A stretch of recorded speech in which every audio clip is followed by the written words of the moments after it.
오늘은 GTQ 1급, 2급에 모두 기출되는 기능의 첫 번째 새 파일 만들기에 대해서만 설명을 좀 드리는 시간을 갖도록 하겠습니다.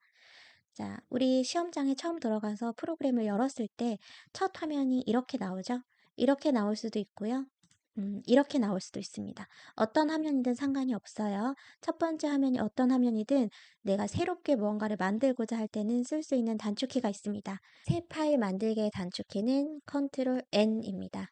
여기서 N은 N-E-W, New의 맨 앞 글자예요. 그래서 새로운 파일을 만들 때 쓰는 건 Ctrl N 키입니다.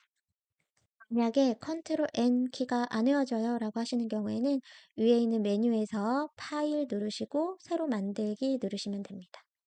이렇게 새로운 문서 만들기라는 창이 뜨게 되고 이 오른쪽에서 내가 만들고자 하는 파일의 크기나 해상도나 색상 모드를 지정해 주시면 됩니다.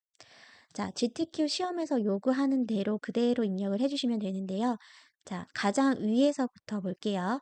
제목 없음 1이라고 되어 있는 이 부분을 지우시고요. 자, 시험에서 요구하는 형식대로 파일 이름을 지정을 하셔야 돼요. 시험에서 요구하는 이름은 가장 처음에 들어오는 게 수험 번호입니다. 수험 번호는 수험표를 보면서 입력하시면 되는데 우리는 아직 수험 번호가 없는 경우가 많으니까 1, 2, 3, 4, 5, 6, 7이라고 넣어줄게요. 그리고 띄어쓰기는 절대 하지 마시고요. 우리 숫자 키 옆에 보면은 빼기 표시 하나 있죠? 빼기 표시 하나 눌러주시고 그 다음에는 내 이름을 넣어주세요. 저는 홍길동이라고 넣을게요. 그리고 또 빼기 표시 한 다음에 내가 지금 풀 문제 번호를 입력해 주세요. 우리가 1, 2, 3, 4번을 전부 풀어야 되는데 1번부터 하셔도 되고 2번부터 하셔도 되고 순서는 상관이 없습니다. 내가 지금 가장 먼저 풀고자 하는 번호를 선택해서 그 번호를 입력해 주세요. 나는 1번부터 풀 거다. 1, 4번부터 풀 거다. 4. 내가 지금 만들 파일의 문제 번호를 넣어 주셔야 됩니다. 자, 지금 우리가 하고 있는 이 과정이 굉장히 중요한 게 파일 이름이 잘못 지정되면 그냥 실격이에요.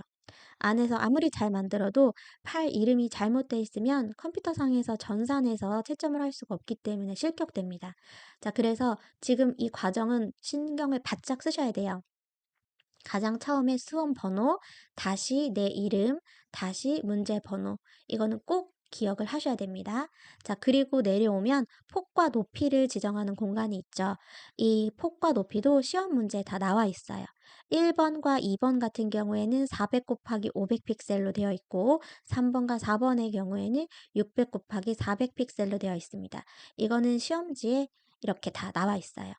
항상 똑같이 나오기 때문에 그냥 외워서 입력하셔도 됩니다. 1번 문제 같은 경우에는 400 곱하기 500 픽셀이에요. 자, 그런데 여기에서 의외로 많이 실수가 나오는 부분이 뭐냐면 바로 단위 지정을 잘못하시는 경우입니다. 여기 보이는 이 픽셀이라고 단위가 들어가는 부분을 클릭해 보시면 이렇게 다른 단위들도 같이 들어있어요. 근데 시험장에서 이게 밀리미터로 되어 있는 걸 눈치채지 못하고 여기에 400, 500만 입력하고 넘어가 버리시면 전혀 다른 이미지 크기가 되기 때문에 부분적으로 감점을 받으실 수 있어요. 그래서 꼭 이 단위를 먼저 확인하신 다음에 숫자를 입력하도록 습관을 들이셔야 됩니다. 자, 클릭해서 이걸 픽셀로 먼저 바꿔준 다음에 여기에 400, 500 이렇게 입력을 해주시면 돼요. 이미지 한 장을 걸러왔는데요. 이 이미지를 제가 확대를 좀 해볼게요. 확대하실 때 참고로 Alt 버튼을 한 손으로 누르시고 다른 손으로는 마우스 가운데 바퀴처럼 생긴 휠을 위로 쭉 돌려주시면 이렇게 확대가 됩니다. 자, 이렇게 쭉 확대를 하다 보니까 이렇게 점점 깨지는 게 보이시죠? 자, 이 깨진 부분을 제가 좀 더 확대해 볼게요. 자, 그랬더니 이렇게 네모한 점처럼 보인다라는 걸 알 수 있습니다. 이 네모난 하나의 점을 픽셀이라고 불러요. 그래서 결국 이미지라는 것은 수많은 픽셀이 모여서 이룬 한 장의 이미지다. 이렇게 생각하시면 되겠죠? 그리고 내려가면 이제 해상도를 입력하는 칸이 나오는데 해상도라는 거는 쉽게 말해서 화질입니다. 1인치 안에 72개의 픽셀을 찍겠습니다 라는 뜻이에요. 그래서 보통 우리가 그냥 모니터로 보는 이미지, 그러니까 모니터에서 보는 상세 페이지라든지 홈페이지에 올라가는 이벤트 배너라든지 이런 모니터로 보는 이미지를 만들 때는 보통 해상도를 72 정도에 놓고 만들고 인쇄를 하는 목적으로 뭐 이미지를 만들 경우에는 해상도를 300 정도에 두고 만드는 것이 기본입니다. 시험에서는 72라고 딱 지정을 해 주기 때문에 그냥 외워서 입력을 하시면 되겠습니다.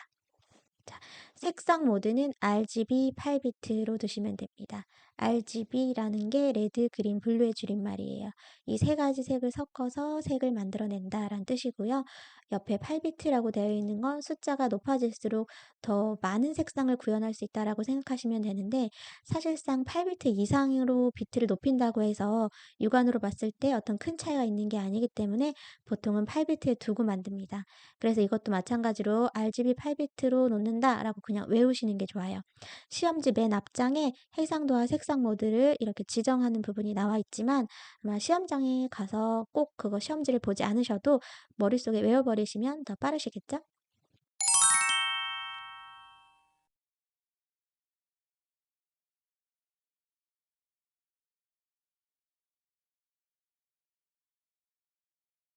이제 모든 조건의 지정이 다 끝났으면 만들기 버튼을 눌러서 최종적으로 새 파일을 만들어줍니다. 자, 그러면 이렇게 내가 지정한 사이즈대로 배경이 하나 만들어져 있습니다. 이제 이 배경에 출력 형태에 나와 있는 대로 글자도 쓰고 모양도 올리고 또 사진도 가져오고 하면서 하나의 이미지를 완성해 나가시는 거예요. 다음 시간에는 방금 만든 새 파일 안으로 사진을 가지고 오는 방법에 대해서 알려드릴게요. 안녕.